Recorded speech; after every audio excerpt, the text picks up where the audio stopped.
Hello everyone. आज का video बहुत स्पेशल है क्योंकि आज हम बात करने वाले हैं एक ऐसे आर्टिस्ट के बारे में जो सिर्फ स्टेज पे परफॉर्म नहीं करता बल्कि लोगों के लिए लाइफ में होप इंजेक्ट करता है। यानी कि वो अपने नाम की तरीके ही है। एंड आई होप कि आप लोग को आइडिया लग गया होगा कि हम किसके बारे में बात करने वाले हैं। ऑफ कोर्स हम अपने जे होप के बारे में बात करने वाले हैं। जैसे कि आज उनका बर्थडे है ना, जो 31 ईयर के हो गए हैं। एंड सबसे पहले तो उनको बहुत ज़्यादा हैप्पी बर्थडे, मतलब बहुत बड़ा वाला हैप्पी बर्थडे। एंड उनकी लाइफ से जो खुशियाँ हैं वो कभी भी कम ना हो। एंड वो अपने नाम के तरीके ही हमेशा लोगों में होप देते रहें, इंस्पायरेशन देते रहें।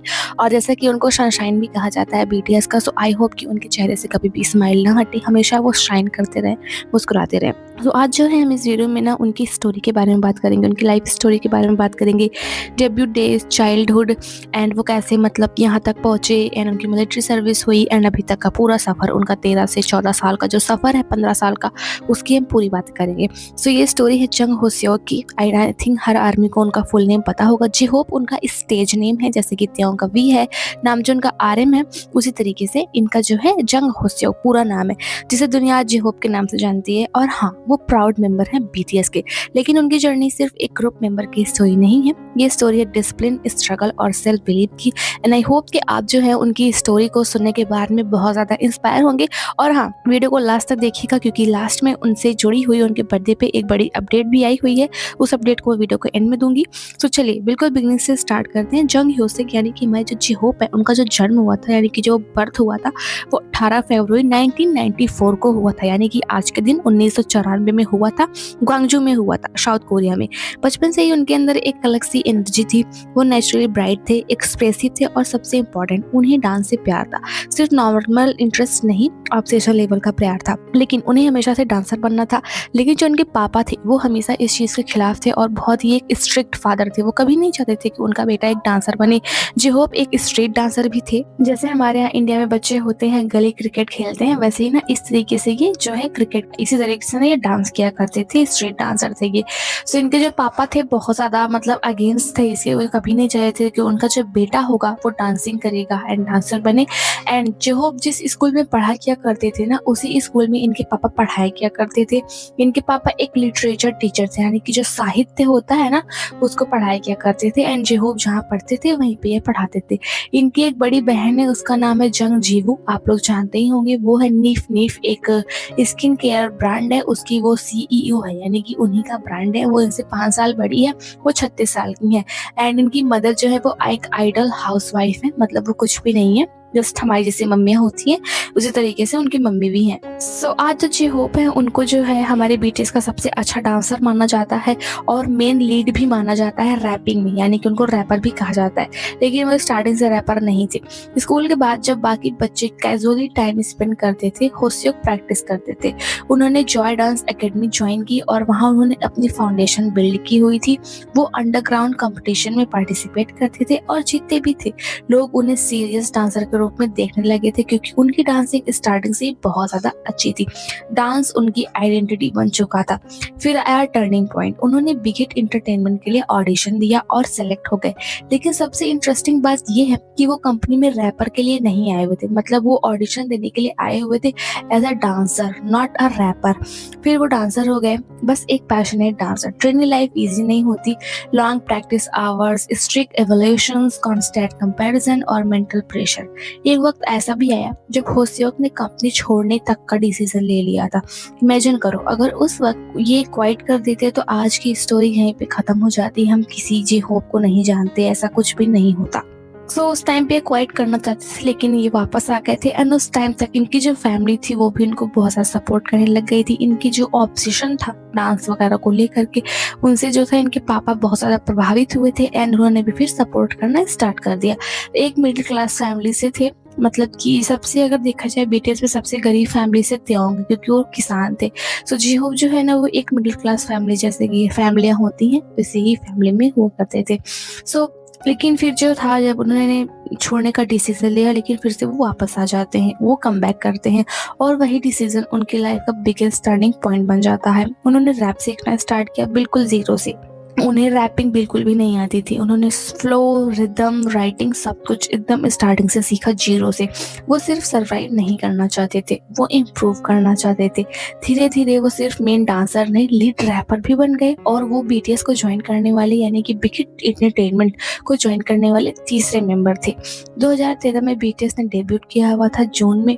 शुरू के दिन ईज़ी नहीं थे, रिकॉग्निशन स्लो था, पब्लिक अटेंशन लिमिटेड था, लेकिन एक चीज़ सब नोटिस करते थे, जेहोप की स्टेज प्रेजेंस। जब वो परफॉर्म करते थे उनकी एनर्जी कंटेजियस होती थी, कैमरा नेचुरली उनकी तरफ अट्रैक्ट होता था। एंड स्टार्टिंग में तो होता है ना ऐसा कि उस टाइम पे 2013 में कोरिया में के पॉप का उतना कल्चर भी नहीं था। उस टाइम पे अगर के पॉप का कल्चर था तो उस टाइम पे बहुत ही फेमस नाम थे, जैसे कि साई है और ली ह्यूरी। उस टाइम पे ये लोग बहुत ज़्यादा टॉप के पॉप आर्टिस्ट माने जाते थे। बीटीएस को उतना ज़्यादा मतलब कि मिला नहीं। एंड उस टाइम पे एक और ग्रुप था जिसमें ली मिनहू थे, वो भी कोई ग्रुप था, मुझे याद नहीं आ रहा, आई थिंक शाइनी नाम था उसका। उस टाइम पे ये सारे ग्रुप का बहुत ज़्यादा बोला बाला था। सो बीटीएस को कोई भी नहीं जानता था। सबसे पहले जो कॉन्सर्ट टिकट थी ये लोगों ने जो है रोड पे टहल के बांटी हुई थी। एंड पहला कॉन्सर्ट इनकी कुछ आर्मीज ने 100-200 आर्मीज लगभग थी जिन्होंने ज्वाइन किया हुआ था। उन्होंने बस ऐसे रैंडमली, फ्री कॉन्सर्ट था इन लोग का आई थिंक, तो वो लोग मतलब ऐसे रैंडमली आ जाते हैं। एंड उन लोग को भी टिकट ना इन लोगों ने ढूंढ के दी हुई थी। जहाँ पे आज टिकट्स लेने के लिए मारामारी हो जाती है, वहीं पे बीटीएस आज से 12 साल पहले ना 13 साल पहले लोगों को ढूंढ के टिकट देता था कि फ्री टिकट पे ही आप लोग हमारे कॉन्सर्ट को देखने के लिए बस आ जाएं। सो जेहोप भी उस टाइम पे बहुत अच्छे डांसर थे और आज भी आप देख सकते हैं उनकी एनर्जी कितनी ज़्यादा अच्छी है। आज भी अगर कोई भी बीटीएस मेंबर डांस करते हुए थोड़ा सा भी गलती करता है ना तो वो डर जाते हैं कि जेहोप उनको डांटेंगे। ऑफ स्टेज वो ग्रुप के मूड मेकर बने, लेकिन प्रैक्टिस रूम में बहुत स्ट्रिक्ट, परफेक्ट वो होना चाहते थे। वो चाहते थे कि सब कुछ परफेक्ट हो, क्योंकि उनके लिए परफॉर्मेंस सिर्फ एंटरटेनमेंट नहीं थी, वो एक रिस्पॉन्सिबिलिटी थी, जैसे कि उनका काम उनके लिए वर्शिप था। टाइम के साथ उन्होंने सॉन्ग राइटर और प्रोडक्शन में भी पार्टिसिपेट करना शुरू किया। उनका म्यूजिकल आइडेंटिटी इवॉल्व होने लगा। फिर आया उनका सोलो प्रोजेक्ट होप वर्ल्ड। इस प्रोजेक्ट ने दुनिया को उनका एक अलग साइड दिखाया। Bright colour, experimental sound, confidence, ये सिर्फ एक मिक्सटेप नहीं था, यह उनका सेल्फ इंट्रोडक्शन था एज एन इंडिविजुअल आर्टिस्ट। लोगों ने रियलाइज किया जेहोप सिर्फ बीटीएस का सनशाइन नहीं है, वो खुद एक स्ट्रॉन्ग सोलो फोर्स है। एंड वहीं पे जो उनका सॉन्ग आया हुआ था चिकन नूडल सूप, उसने तो पूरी दुनिया में तहलका मचा दिया हुआ था। वो उस टाइम पे उस ईयर का सबसे हिट सॉन्ग था, यानी कि बिलबोर्ड्स पे, चार्ट्स पे उस सॉन्ग को काफ़ी ज़्यादा सक्सेस मिली हुई थी। देन उसके बाद में आ जाता है एक हिस्टोरिक मोमेंट हमारे जेहोप के लिए, लोलापालूज़ा बर्लिन। बर्लिन में ये वाला एक कार्यक्रम होता है, मतलब आप बोल सकते हैं म्यूजिक का त्योहार बोला जाता है। 2022 में जेहोप ने सबसे पहली बार लोलापालूज़ा में परफॉर्म किया हुआ था। वो फर्स्ट कोरियन आर्टिस्ट बने जो इस मैसिव फेस्टिवल को हेडलाइन करते हैं। सोचो, एक लड़का जो ग्वांगजू का डांस स्टूडियो में प्रैक्टिस करता था अब ग्लोबल स्टेज पे हजारों लोगों के सामने सोलो परफॉर्म कर रहा है। लोलापालूज़ा बर्लिन में वो सबसे पहली बार 2022 में गए हुए थे। उसको म्यूजिक का त्योहार बोला जाता है। वहाँ पे जगह जगह से आर्टिस्ट वगैरह आ जाते हैं और 2025 में वो दूसरी बार गए हुए थे लोलापालूज़ा बर्लिन में। वहाँ पे अपनी ढेर सारी परफॉर्मेंस उन्होंने दी हुई थी, जैसे कि स्वीट ड्रीम्स, मोनालिसा, किलनेट गर्ल, जो उनके नए नए सॉन्ग आए हुए थे। लेकिन पहली बार उन्होंने हिस्ट्री क्रिएट की हुई थी, पहले कोरियन आर्टिस्ट बनने वाले जिन्होंने जो है इस फेस्टिवल में काम किया, मतलब उन्होंने अपनी परफॉर्मेंस दी। वहाँ पे उनका कॉन्फिडेंस जो था एक अलग लेवल का था। स्टेज कंट्रोल जो थी वो उनकी इंसेन थी। ये सिर्फ परफॉर्मेंस नहीं था, ये प्रूफ था उनकी ग्रोथ का। लेकिन अगर आप उन्हें सिर्फ उनकी स्माइल से जज करते हो तो आप उनका हाफ साइड ही देख पाते हो। वो ब्राइट है लेकिन डिसिप्लिन भी है, वो बहुत ज़्यादा फनी है, बहुत ज़्यादा हंसते हैं लेकिन डीपली सीरियस है वर्क के लिए। वो सपोर्टिव है लेकिन सेल्फ क्रिटिकल भी है। उन्होंने कभी अपने स्टैंडर्ड्स को जो है लो नहीं किया। जब मिलिट्री सर्विस का टाइम आया यानी कि 2023 में, उन्होंने काम और मैच्योर वे में एंट्री ली। फैंस इमोशनल थे लेकिन प्राउड भी। उनका कंपोस्ट बिहेवियर फिर भी ये प्रूव करता है कि वो मेंटली स्ट्रांग है। वो 18 अप्रैल 2023 को मिलिट्री में एनलिस्टेड हुए थे। सबसे पहले वो जस्ट एक एक्टिव ड्यूटी सोल्डर करते थे, लेकिन उसके बाद उन्होंने उनको जो है ना एक इंस्ट्रक्टर का काम दे दिया गया हुआ था। जैसे कि साउथ कोरिया में मिलिट्री ड्यूटी को कंप्लीट करना मैंडेटरी होता है, कंपल्सरी होता है। सो उन्होंने जो है 18 महीने की अपनी इस ड्यूटी को किया हुआ था एंड आई थिंक 17 अक्टूबर 2024 को वो मिलिट्री से बाहर आए हुए थे। एंड मिलिट्री में जाना सभी के लिए एक इमोशनल मोमेंट था एंड आई थिंक वो दूसरे मेंबर थे जो मिलिट्री को ज्वाइन करने के लिए गए हुए थे। देन उसके बाद में वो अक्टूबर में बाहर आते हैं एंड उस टाइम पे वो बहुत ज़्यादा बिजी हो जाते हैं, बहुत सारे काम करते हैं। देन उसके बाद में आता है 2025 में उन्होंने होप ऑन द स्टेज नाम का ऐसा एक एल्बम रिलीज किया हुआ था, जिसके अंडर में हमको बहुत सारे गाने देखने को मिले हुए थे। किल दैट गर्ल टॉप रहा था एंड फिर स्वीट ड्रीम थोड़ा कम ठीक था, लेकिन Mona Lisa and kill that girl ये दोनों बहुत ज़्यादा एकदम हिट थे। यूएसए बिलबोर्ड्स पे, यूएसए चार्ट्स पे, हर जगह पे ये वाले सॉन्ग बहुत ज़्यादा हिट किए हुए थे। एंड देन उसके बाद में इनका आया हुआ था स्पागेटी ले सेराफिम के साथ में, वो भी काफ़ी ज़्यादा हिट सॉन्ग था। सो हम जेहोप की जर्नी से देख सकते हैं कि उनकी फैमिली भी जो थी उनके अगेंस्ट थी। उनकी बहन जो थी ना वो हमेशा से पढ़ाई में अच्छी थी एंड आज वो एक बिजनेस वूमेन है। उनकी मदर एक ऐसी आइडल वाइफ है एंड उनके पापा भी कोई काम नहीं करते हैं। उनके पापा कभी टीचर हुआ करते थे, लेकिन आज उनका बेटा वर्ल्ड फेमस आइकॉन है, सो उन्हें ऑफकोर्स काम करने की ज़रूरत नहीं है। एंड जो है आज जेहोप का बर्थडे है, आज 31 साल के हो गए हैं जेहोप जंग है। वो सिर्फ एक आइडल नहीं रहे, वो परफॉर्मर हैं, प्रोड्यूसर हैं, ग्लोबल आइकॉन है, रोल मॉडल है। उनकी जर्नी हमें ये सिखाती है कि टैलेंट इंपॉर्टेंट है, लेकिन कंसिस्टेंसी और डिसिप्लिन उससे भी ज़्यादा इंपॉर्टेंट है। स्माइल के पीछे हार्ड वर्क होता है, ब्राइट पर्सनालिटी के पीछे साइलेंट स्ट्रगल होता है, और शायद इसीलिए उनका स्टेज नाम जेहोप परफेक्ट है, क्योंकि वो सिर्फ अपने लिए नहीं दूसरों के लिए भी होप क्रिएट करते हैं। From Jung Hoseok of Gwangju to J Hope global superstar.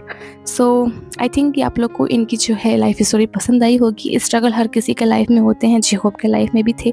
And हमारे जो जेहोप है उनके बारे में बहुत सारे इंटरेस्टिंग फैक्ट्स भी हैं। वो स्टार्टिंग में जब डेब्यूट किए हुए थे ना, तो उस टाइम पे वो अपने मुंह पे हमेशा मास्क लगा करके रखते थे, क्योंकि उन्हें ऐसी इनसिक्योरिटी थी कि वो खूबसूरत नहीं है, वो अगली हैं एंड लोग उनको ऐसा वैसा बुरा भला बोलेंगे कि तुम अच्छे नहीं दिखाई देते, इसलिए वो मास्क लगा करके रखते थे।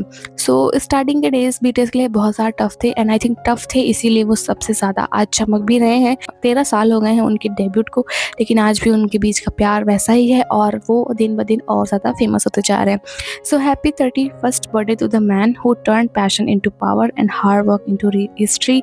एंड आई होप कि उनका जो है दिन काफ़ी अच्छा जाए, उनके हर बर्थडेज अच्छे जाएँ। और हाँ, जो लास्ट में मैं उनके बारे में एक अपडेट देने वाली थी, वो अपडेट ये है आज होप ने अपने बर्थडे पे 300 मिलियन वॉन को डोनेट किया हुआ है। हर मेंबर को हमने देखा हुआ है अपने बर्थडे पे डोनेशंस बनाते हुए। सो जेहोप ने भी आज 300 मिलियन वॉन को डोनेट किया हुआ है। अगर इंडियन करेंसी की बात करें तो 1,88,00,000 के लगभग इन्होंने जो है आज डोनेशन की हुई है, जिसके लिए बहुत बड़ा एक दिल होना चाहिए। हमें जल्दी दिखता नहीं कि कोई सेलिब्रिटी ऐसा करता हो हमारे यहाँ, लेकिन वहाँ के सेलिब्रिटीज़ स्पेशली बीटीएस हमेशा ऐसे करते रहते हैं, कभी बच्चों के लिए तो कभी जानवरों के लिए, और कभी जैसे कि कोई बाढ़ वगैरह आ गई, आपदा आ गई, कुछ भी हो गया उसकी हेल्प करने के लिए भी। सो आई होप कि आपको इनकी लाइफ स्टोरी पसंद आई होगी, आपको मेरा एक्सप्लेनेशन पसंद आया होगा। Thanks for watching this video till then, bye bye, take care.